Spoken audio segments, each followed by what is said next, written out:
কী ব্যাপার?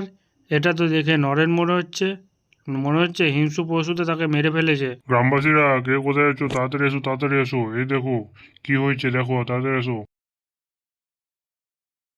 তখন জন্তুটি সেখানে এসে সে দুজন লোককে মেরে দিয়ে জঙ্গলের মধ্যে দিয়ে চলে যায়। তখন পুলিশটি এবং গ্রামবাসীদের একজন মিলে জঙ্গলের দিকে যায়, কিন্তু এদিক ওদিক খোঁজাখুঁজির পরেও সেই জন্তুটাকে ঢুঁড়ে পায়নি পুলিশগুলো। তখন তারা গ্রামে চলে আসে। শুনুন মোড়ল মশাই, আমরা তো ঘুরতে গিয়েছিলাম, তখন তো দেখতে পেলাম না কোনো জন্তু তো কিছু। আরে তাকে যদি জন্তুতে না মেরেছে তাহলে বাঘেটাকে মেরেছে নাকি? হ্যাঁ, দেখে তো মনে হচ্ছিল না যে বাঘে মেরেছে। ঠিক আছে, আপনি চিন্তা করবেন না, আমি দেখছি। শহর থেকে কয়েকজন মানুষকে ডাকছি যারা অভিজ্ঞ জন্তু ধরার জন্য।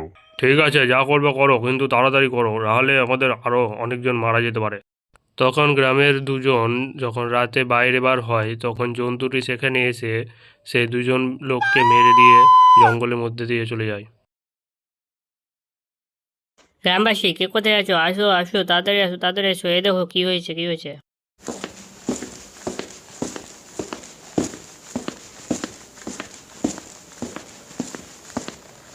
আরে, এ তো আজকেও মারা গেছে। তার মানে কি কোনো জন্তু টন্তু আছে মনে হয়। মোড়ল মশাই, দেখছেন তো, আজকেও মেরে ফেলেছে। তাহলে কি করা যাবে? তখন তো গিয়ে দেখে এলো যে কিছু নাই, তো আজকে কিভাবে মারা গেল? ওই তো দেখছি। তোমরা তাড়াতাড়ি পুলিশকে ফোন করো এবং এখানে আসতে বলো।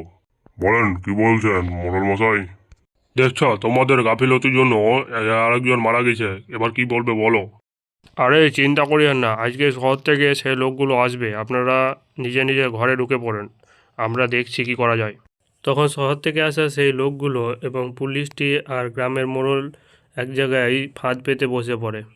আর তখনই সেই জন্তুটি চিৎকার করতে করতে সেখানে আসে এবং হ্যাঁ, আজকে ধরা পড়েছে। এ তো দেখে অনেক ভয়ানক। গাড়িতে একে চড়াও তাড়াতাড়ি, একে বনে জঙ্গলে ছেড়ে দিয়ে আসি। মোড়ল সাহেব, তাহলে তো এবার আপনাদের চিন্তার কোনো কারণ নেই, কারণ আমরা তাকে ধরে ফেলেছি। একে জঙ্গলের ভিতর দিয়ে ছেড়ে আসবো। ঠিক আছে, তবে যত দূরে পারো তত দূরে ছেড়ে আসবে, যাতে আমাদের এখানে না আসতে পারে। তখন তারা এই জন্তুটাকে নিয়ে গিয়ে জঙ্গলের বাইরে ফেলে আসে।